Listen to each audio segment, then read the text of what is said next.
கரூரை தொடர்ந்து நாமக்கல்லிலும் தாவேக்க நிர்வாகிகள் மீது வழக்கு பதிவானது செய்யப்பட்டிருக்கிறது. இது தொடர்பான கூடுதல் விவரங்களை வழங்க இணைகிறார் எமது செய்தியாளர் ஸ்ரீதர். ஸ்ரீதர், வணக்கம். தாவேக்க நிர்வாகிகள் யார் யார் மேல இந்த வழக்கு பதிவானது செய்யப்பட்டிருக்கு, எந்தெந்த பிரிவுகளில் செய்யப்பட்டிருக்கிறது, முழு பின்னணி என்ன? தமிழக வெற்றி கழகத்தின் தலைவர் விஜய் நேற்று நாமக்கலில் மக்களை சந்தித்து பரப்புரை செய்தார். அவரை வரவேற்கும் விதமாக நாமக்கல் நகரம் முழுவதும் அந்த கட்சியினர் பிளக்ஸ் பேனர் வைத்திருந்தனர்.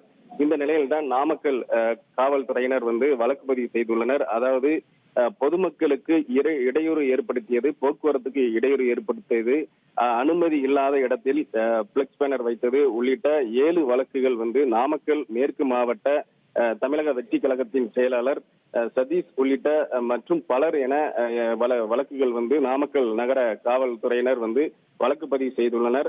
அதாவது விஜய் பிரச்சாரம் செய்வதற்கு 20 நிபந்தனைகள் விதிக்கப்பட்டிருந்தது. அதாவது உரிய இடத்தில் பிளக்ஸ் பேனர் வைக்க வேண்டும், போக்குவரத்துக்கு இடையூறு ஏற்படுத்தக்கூடாது, பொதுமக்களுக்கும் இடையூறு ஏற்படுத்தக்கூடாது, பட்டாசு வெடிக்கக்கூடாது, போதிய அடிப்படை வசதிகள், குடிநீர் உள்ளிட்ட அடிப்படை வசதிகள் செய்து கொடுக்க வேண்டும் என காவல்துறை சார்பில் 20 நிபந்தனைகள் விதிக்கப்பட்டிருந்தது.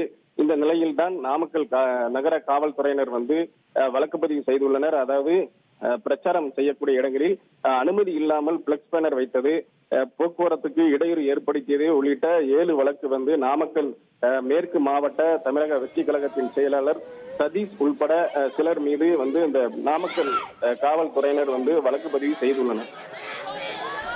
நன்றி ஸ்ரீதர், உங்களுடைய விரிவான தகவல்களுக்கு. கரூரை தொடர்ந்து நாமக்கல்லிலும் தாவேக்க நிர்வாகிகள் மீது வழக்கு பதிவானது செய்யப்பட்டிருக்கிறது. நேற்று கரூருக்கு முன்பாக நாமக்கல்லில் தான் தாவேக்க தலைவர் விஜய் பிரச்சாரம் மேற்கொண்ட நிலையில் அனுமதியின்றி பேனர் வைத்தல், போக்குவரத்திற்கு இடையூறு ஏற்படுத்துதல் உள்ளிட்ட பிரிவுகளில் நாமக்கல் மாவட்ட தாவேக்க நிர்வாகிகள் மீது தற்பொழுது போலீசார் வழக்கு பதிவு செய்திருக்கின்றனர். இது தொடர்பான முக்கிய செய்தியை பார்த்து வருகிறோம். இனி செல்லும் இடமெல்லாம் செய்தி. தந்தி டிவியின் வாட்ஸ்அப் சேனலை ஃபாலோ பண்ணினா செல்ல இருக்கும் இடமெல்லாம் செய்தி. இதோ QR கோட் இப்பவே ஸ்கேன் பண்ணுங்க, ஃபாலோ பண்ணுங்க.